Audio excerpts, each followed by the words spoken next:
FIM FM. Mirador, c'est barbant. Les antivaleurs sous les fourches codines de nos chroniqueurs. Bien, on reste sur ce communiqué de MMS. Donc, Abaka, ce communiqué pratiquement n'a rien donné, puisque toute cette journée, quand même, à Conakry pourrait être fatale, puisque s'il y avait des gens de mauvaise volonté, ils pouvaient profiter de la situation. Mais malheureusement, le silence est resté ainsi jusqu'à 48 heures après. Qu'est-ce qu'on peut faire comme aujourd'hui? Le danger n'existe plus, rien ne peut rassurer, pratiquement chacun est allé de son commentaire. Et dans tout cela, on apprend d'ailleurs, parce que là aussi, un communiqué devrait intervenir, que l'ancien président dont la santé serait très fragile est sorti du pays. Et le même jour, les gens disaient que ce trouble était lié à peut-être la mort du président. Il n'y a rien eu dans ce sens.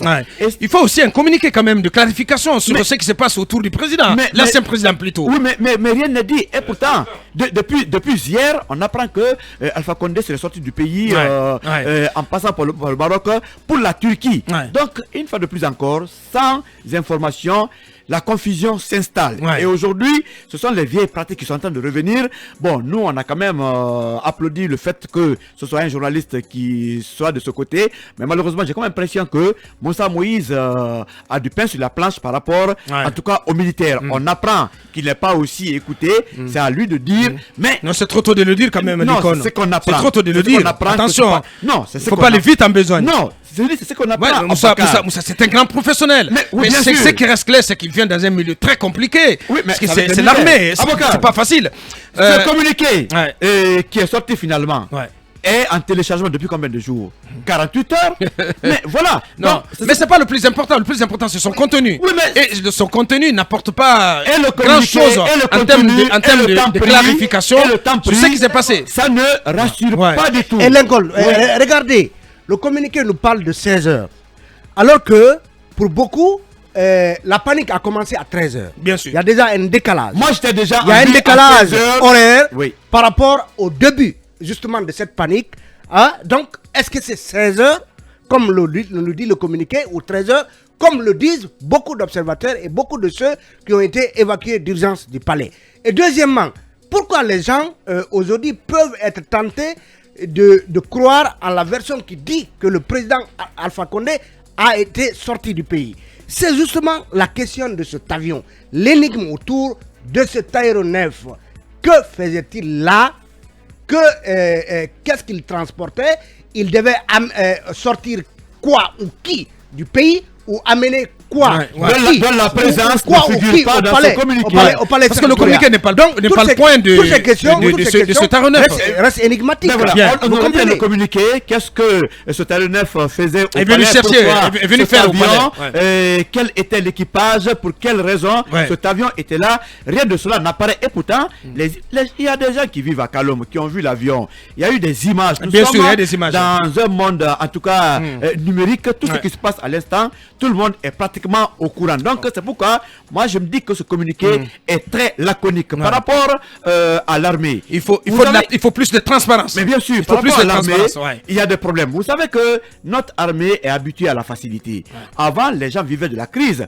Tous les responsables sécuritaires étaient quand même, comment dirais-je, servi à chaque fois qu'il y avait des crises. Je parle des escadrons, des officiers supérieurs, même des simples agents qui, à chaque mouvement, manifestation, gagnaient des milliards. Aujourd'hui, c'est qui est coupé. Donc, je comprends que ceci soit un peu, peut-être, nostalgique de ce qui se passe, puisque aujourd'hui, beaucoup ont eu leur robinet fermé. C'est là où le président doit faire beaucoup attention. Merci. La frustration au sein de l'armée ne peut pas être quand même une situation favorable actuellement au pouvoir de Conakry. Merci Ibrahima Soro, Lincoln Souma. Allez-y, Mamadou Ouri, pour en terminer. Oui, Aboubakar, une chose est claire, c'est que l'expérience nous montre que dans la communication gouvernementale, quand il y a rumeur au sujet de quelque chose qui se passe, notamment au sein de la gouvernance, et qu'en réalité il n'y a absolument rien qui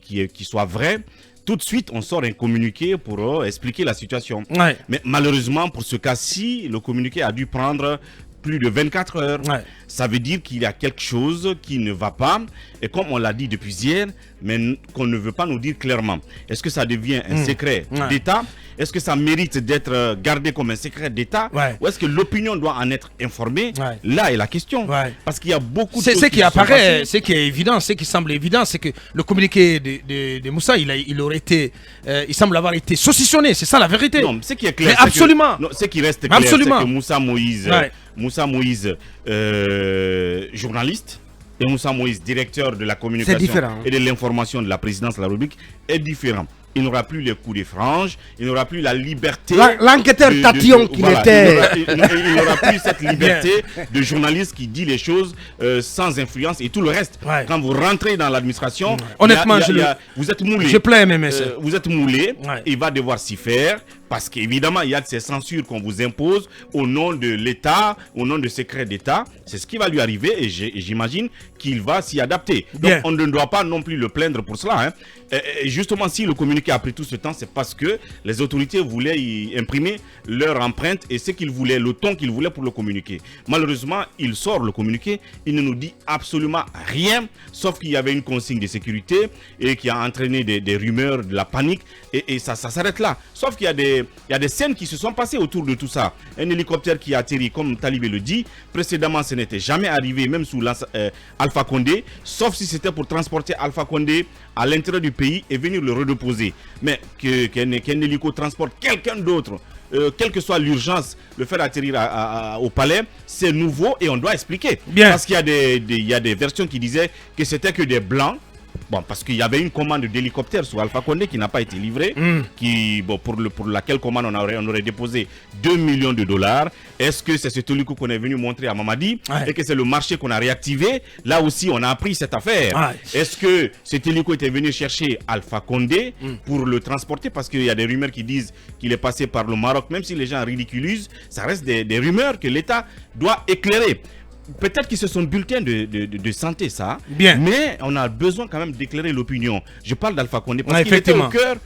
La question de sa santé était au cœur de cette histoire. Et il nous est dit par des rumeurs qu'il est condamné. Alors, si c'est le cas, qu'est-ce qu'il faut faire vis-à-vis de monsieur? Est-ce que c'est vrai ou pas? Est-ce qu'il faut le libérer pour qu'il aille se soigner? Ça reste une patate chaude dans les mains du CNRD. Se crée quand même des problèmes. Parce que si tel est le cas et que le monsieur, quelque chose lui arrive, on va leur imputer cette responsabilité-là. Parce qu'à la fin du compte, Alpha, c'est un colis encombrant. Hein.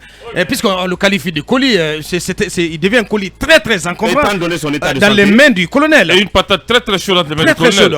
Oui, mais personne n'a pu aussi voir le bulletin de santé du président pour parler d'une présumée condamnation, hein. Il faut le préciser. Non, il a dit. Il dit. Oui, exactement. Il faut repréciser encore. Non, il a dit les rumeurs. Les rumeurs. Il faut le préciser. Je n'ai rien affirmé. Il n'a rien affirmé, monsieur. S'il te plaît. Mais je reprécise. S'il te plaît. Je n'ai rien affirmé. Bien, allez-y, oui. En 30 secondes. J'ai dit encore à Bakar. Si vous voulez, la version à laquelle je tiens toujours dans cette explication, dans cette affaire-là, c'est cette affaire de GFIR, de groupement des forces d'intervention rapide qui a été créé et qui, qu'on le dise ou pas, prend la place des groupements des forces spéciales à la tête de laquelle trônait Mamadi Doumbouya avant le coup d'État. Et ça frustre certainement les anciens membres de ces forces spéciales et justement qui ont dû peut-être demander des explications et que ça a dû chauffer entre eux. Parce que, comme Talibé l'a dit, hier ils ont dû revenir là-dessus pour préciser les choses.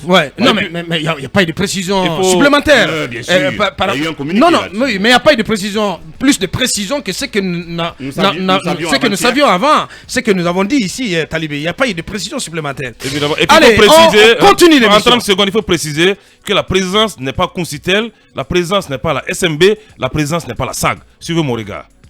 Oui. Allez, la suite. Pour rien au monde, nous n'allons servir de caisse de résonance du politique. À carreau, pour ne pas être capot, car ce n'est pas le plus fort de l'espèce qui survit, ni le plus intelligent, mais celui qui sait le mieux s'adapter au changement.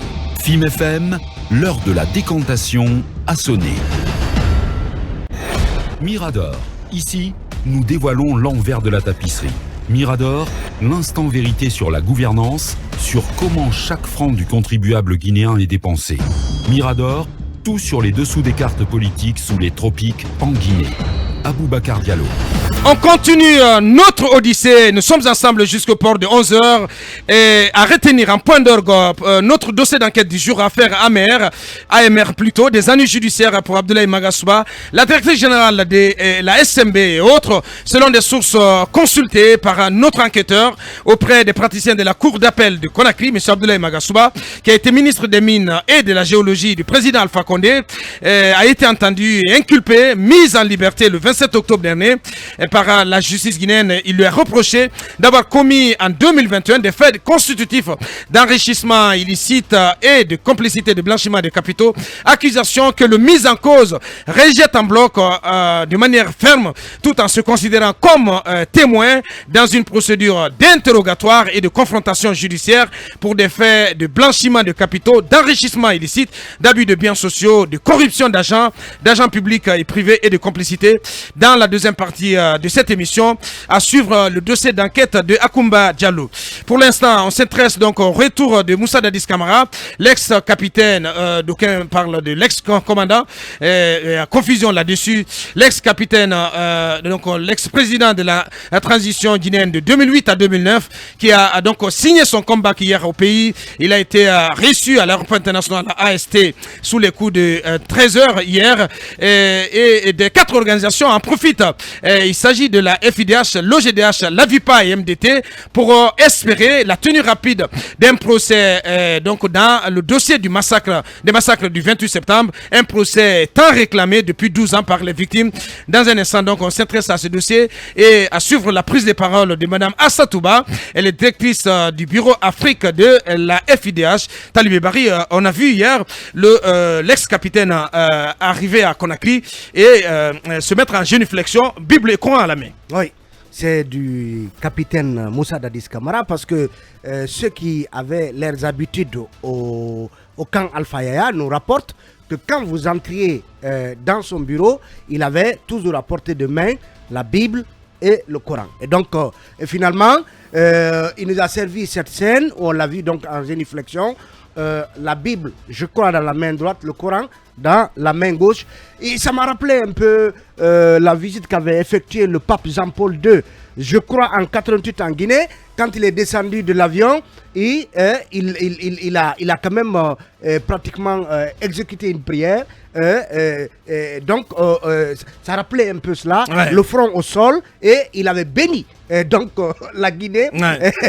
ça rappelait un peu cette scène. Ouais, ouais. Donc, c'est ce Dadis qui certainement nous passe un message de croyance, un message, disons, qui renvoie à ce qu'il s'en remet à la grandeur divine, il s'en remet, parce que quand même c'est un miraculé. C'est-à-dire qui s'est pris une balle en pleine nuque et qui a survécu, qui finalement a passé 12 ans pratiquement du côté du Burkina Faso et qui a pu rentrer en Guinée officiellement, un retour accepté par le colonel Mamadi Doumbouya. Donc il y avait de quoi davantage remercier Dieu d'avoir pu être témoin de cette autre tranche de vie que connaît notre nation à travers cette transition. Mais bien évidemment, c'est une façon également parce qu'il a dit lors du point de presse qu'il a organisé, il s'en remet à la justice guinéenne par rapport à cette affaire du 28 septembre. Parce que désormais, dès que vous parlez de Moussa Dadis Camara, c'est d'abord les événements du 28 septembre qui lui collent à la peau. Et donc, aujourd'hui, il espère que très rapidement, ce procès va s'ouvrir, va commencer. Très rapidement, les victimes vont être situées par rapport aux responsabilités liées à ces événements tragiques du 28 septembre et il espère ainsi obtenir une tribune pour pouvoir dire sa part de vérité dans ces événements qui ont endeuillé toute la nation guinéenne, qui ont fait officiellement 156 morts, des dizaines de femmes violées, sans compter les personnes mutinées et même des disparitions, parce que on ne sait pas, le bilan exhaustif lui-même n'est pas encore totalement établi. Alors, est-ce que Dadis, puisqu'on nous annonçait une visite, c'est ce qui sous-entend qu'il devrait retourner peut-être au Burkina et peut-être pourquoi pas rentrer définitivement. Est-ce que finalement il restera jusqu'à la tenue de ce procès? Ouais, non, pas sûr. C'est une visite pour l'instant. Oui, bien sûr. Ce qui est important à dire, Talib, c'est que dans son discours que nous allons réentendre dans la deuxième partie, Moussa Dadis donc réaffirme sa détermination donc à aller à ce procès et à y livrer sa part de vérité. Donc il se met à la disposition de la justice pour que ce procès donc ait lieu. Ce qu'il dit que ce procès donc les Guinéens, les victimes en tout cas l'attendent depuis 12 ans. Lui-même il ne comprend pas. Il souhaite donc que ce procès se tienne enfin pour que la vérité soit entendue et que justice soit rendue aux victimes. On y revient derrière l'écran pub et un nouveau point de l'actualité dans cette émission à travers la rédaction. On marque la pause et on revient pour continuer notre émission. Vous avez forcément suivi donc ce retour très remarqué hier de l'ex-capitaine Moussa Dadis Camara, l'ancien président de la transition guinéenne de 2008 à 2009, a donc revenu au pays hier. Il est arrivé donc à la mi-journée par un vol donc d'Air Mauritanie qui s'est posé à l'aéroport international Ahmed Sékou Touré de Conakry à la mi-journée, et à l'occasion donc Moussa Dadis Camara a livré un discours plein de sens que je vous écoute et que je vous invite à réécouter. Excellence, Monsieur le Président de la République, Président de la transition, chef de l'État, chef suprême des armées, Mesdames et Messieurs, les membres du CNRD, Excellence, Monsieur le Premier ministre, chef du gouvernement, Mesdames et Messieurs, les membres du gouvernement, Mesdames et Messieurs, en votre rang, titre et protocole respectés, honorables invités, chers parents et amis, venus de près ou de loin, je vous salue. Avant tout, je voudrais vous inviter à observer avec moi une minute de silence en la mémoire de tous les martyrs de ce pays, mais plus particulièrement ceux et celles des événements du 28 septembre 2009.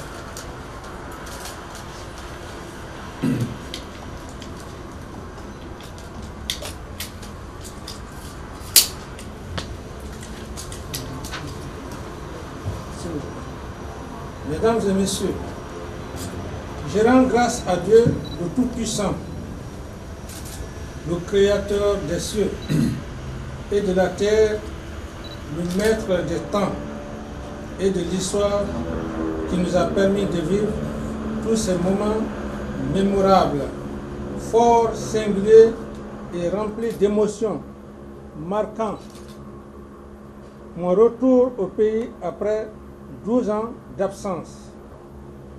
Je voudrais également remercier son Excellence, Monsieur le Président de la République, Président de la transition, chef de l'État, chef suprême des armées, le colonel Mamadi Doumbouya, l'ensemble des membres du CNRD, Monsieur le Premier ministre et son gouvernement, qui n'ont ménagé aucun effort pour mon retour sur la terre de nos ancêtres. Merci, cher Président de la transition, chef suprême des armées, le colonel Mamadi Doumbouya. Merci pour tout et je vous souhaite plein succès dans votre noble et exaltante mission, celle qui consiste à unir les Guinéens et les réconcilier et à poser les bases solides pour une démocratie pérenne, gage de tout développement.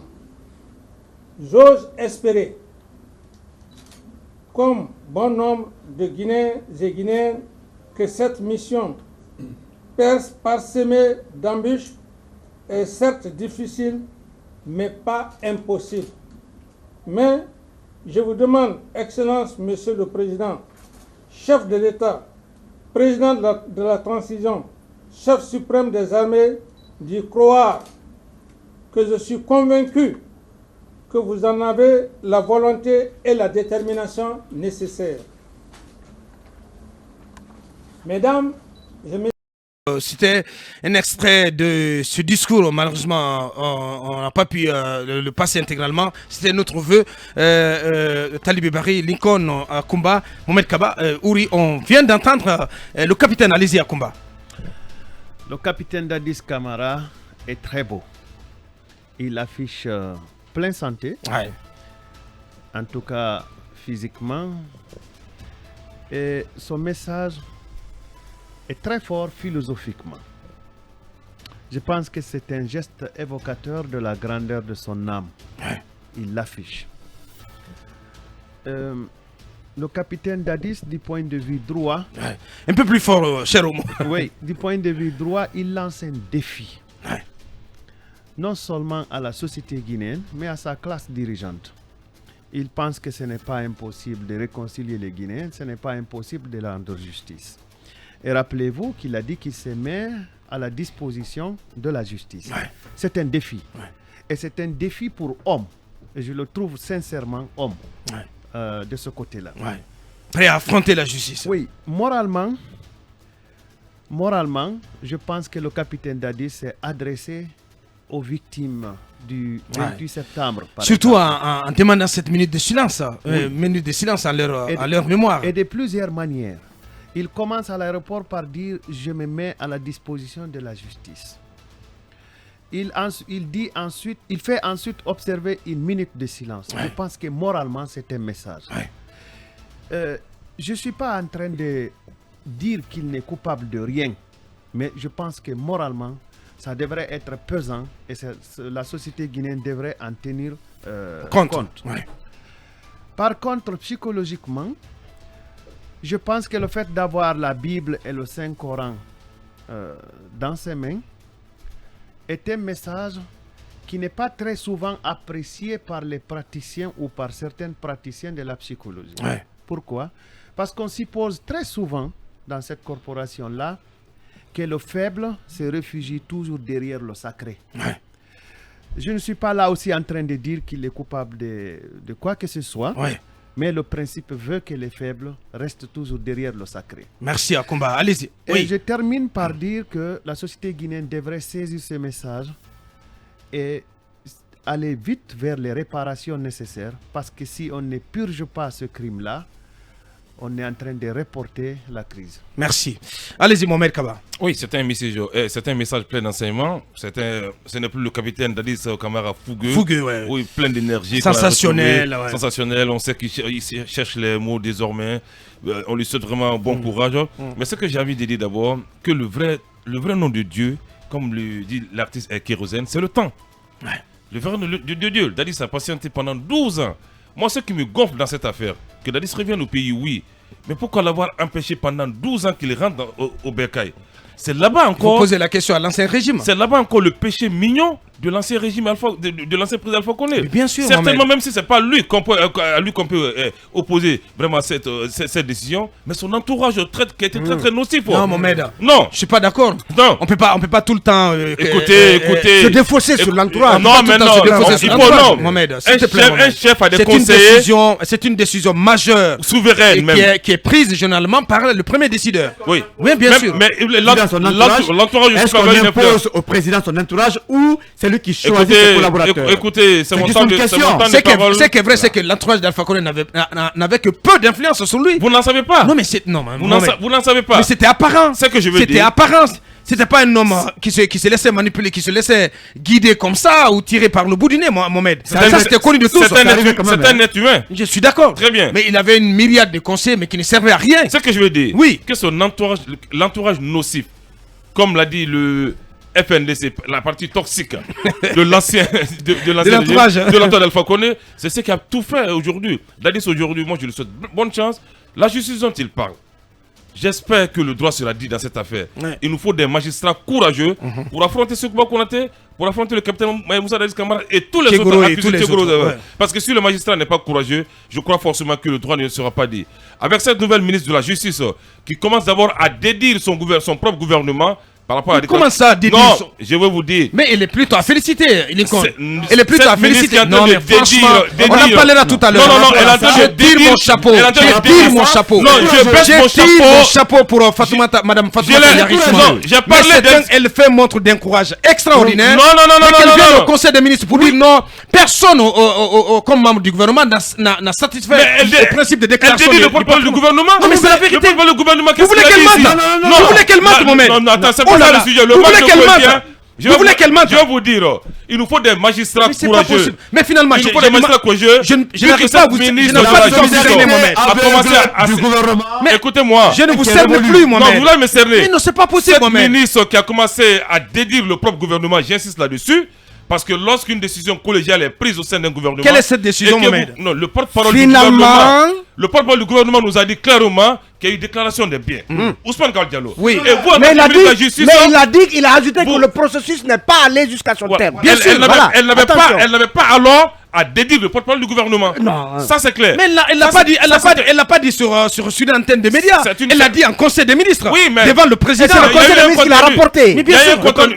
Cela n'est pas le Et c'est le même porte-parole, les services du porte-parole du gouvernement qui ont rapporté. Cela n'est pas- Mohamed. cela n'est pas le sujet. Pauvre de Mohamed. Je Oh commence- là là, je commence franchement. à avoir des doutes. Tu me fais pitié ce matin. Non, je suis en Non, très mais bonne santé, franchement. mon cher. Non, mais tu me fais pitié là. Non, je suis en très bonne Parce que santé. tu affiches une pâle figure là. N'ayez pas pitié de moi, je suis très vigoureux, monsieur. Allez-y. Très bien. C'est pour vous dire que si une ministre de la Justice n'est pas courageuse, on n'aura pas droit à des magistrats courageux qui pourront tenir face au capitaine Dadé. Et Fatoumata Yari, je peux te garantir, elle est très courageuse. Elle est très Pour le courageuse. moment, elle fait démonstration de courage là. Mais qu'est-ce qu'elle a fait? Le sujet Mais n'est pas... ce Vous voulez qu'on en débatte? ce dont vous parlez. Mais que jusqu'à C'est l'expression présent, d'un courage. rien n'a été fait. Quel est l'acte Bien, qui a été posé? allez-y. Donc, on souhaite que le droit soit dit dans l'affaire Moussa Dadis Camara, général Sekouba Konaté, que ceux qui ont été vraiment protégés alors par l'ancien régime, qu'on les fasse désormais sortir et Bien. qu'ils vont face à la justice. Bien sûr. Parce qu'il n'y a pas de demi-mesure dans cette affaire. Les victimes attendent vraiment le jugement. Bien, de cette merci affaire. Mohamed. Allez-y. Que Oui, Tal- vous voulez que rajouter. Talibé me permette de grignoter un peu de son temps.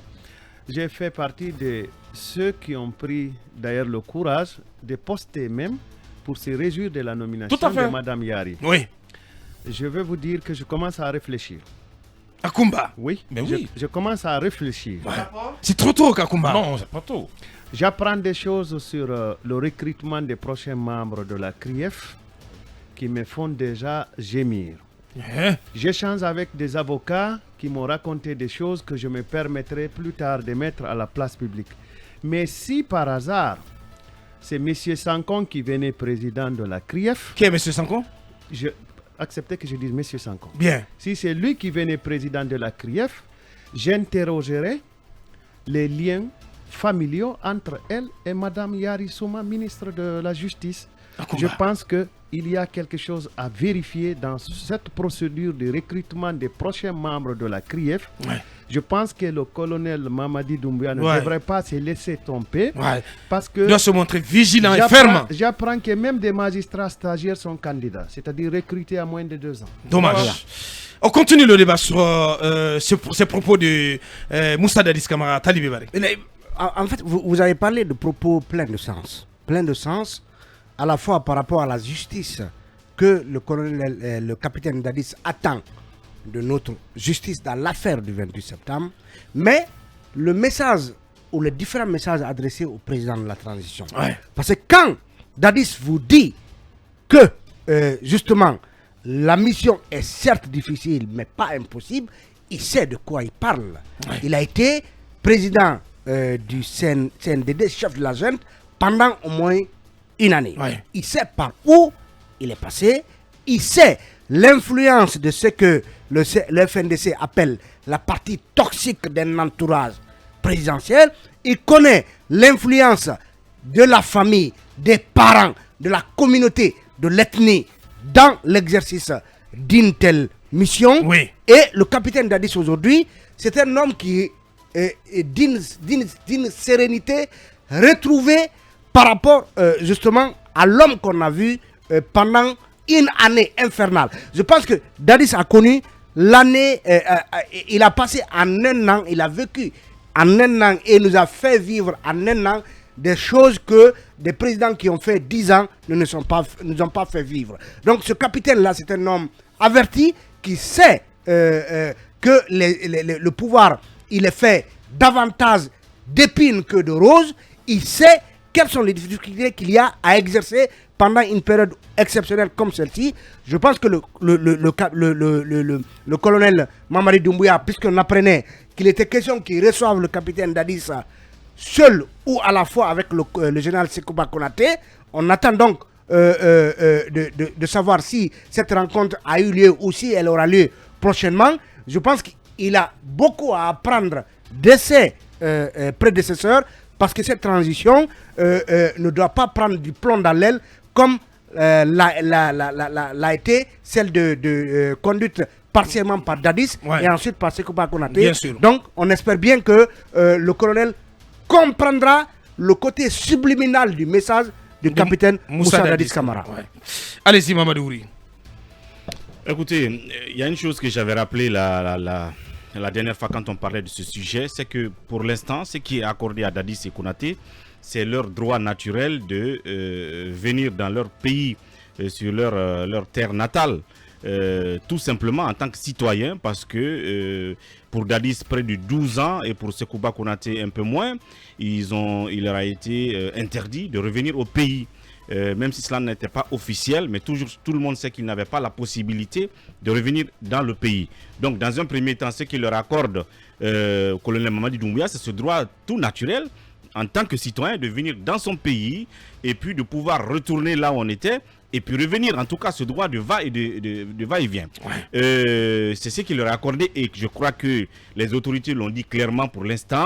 Il n'est pas question du procès du 28 septembre, en tout cas pas tout de suite. Quand le moment viendra, ces deux messieurs seront interpellés, seront appelés, ils viendront pour cela. Et donc, Dadis aurait pu venir tout simplement en catimini, aller en forêt, saluer les parents et puis retourner sans faire aucun discours. Mais je crois qu'il a fait montre d'empathie, n'est-ce pas, vis-à-vis des victimes du massacre du 28 septembre, en justement faisant observer cette minute de silence, mais aussi en se disant disponible, une fois encore, pour que ce procès ait lieu, afin qu'il donne sa part de vérité. Donc cette attitude d'empathie, je pense, peut déjà soulager d'une manière ou d'une autre ceux qui se disent victimes et le prend pour un des responsables de cette affaire. Parce que le pire aurait été d'être insensible, n'est-ce pas, à l'état d'âme de ces victimes-là, venir faire autre chose que de leur envoyer un message. Il leur envoie quand même un message. Maintenant, le reste revient à la justice de prouver que oui, il a donné des consignes claires, des consignes directes pour que ce massacre ait lieu. Donc, à la fin, il serait coupable ou pas. La justice fera ce travail-là. Toujours est-il que, pour l'instant, et ce qui est salutaire, c'est le fait que le président Mamadi leur donne cette possibilité de venir sur leur terre. Sekouba Konaté a commencé par la Haute-Guinée. Il viendra à Conakry. Est-ce qu'il passera par la même procédure? Est-ce qu'il enverra le même signal à ces victimes-là? Ça reste à voir. Mais pour l'instant, Dadis... on attend cette image-là des trois, deux anciens présidents de transition aux côtés du colonel Mamadi Doumbouya. Ce serait donc un beau cadeau de fin d'année pour les Guinéens. Pourquoi pas? Avec Alpha Condé, pourquoi pas? Oui, rapidement. Oh là là. Moi, j'ai juste envie de dire... Dadis qui, selon nos informations, qui est dans un hôtel de Conakry. Oui, c'est ce qu'on apprend. Il devrait passer aussi chez lui à Lambaye.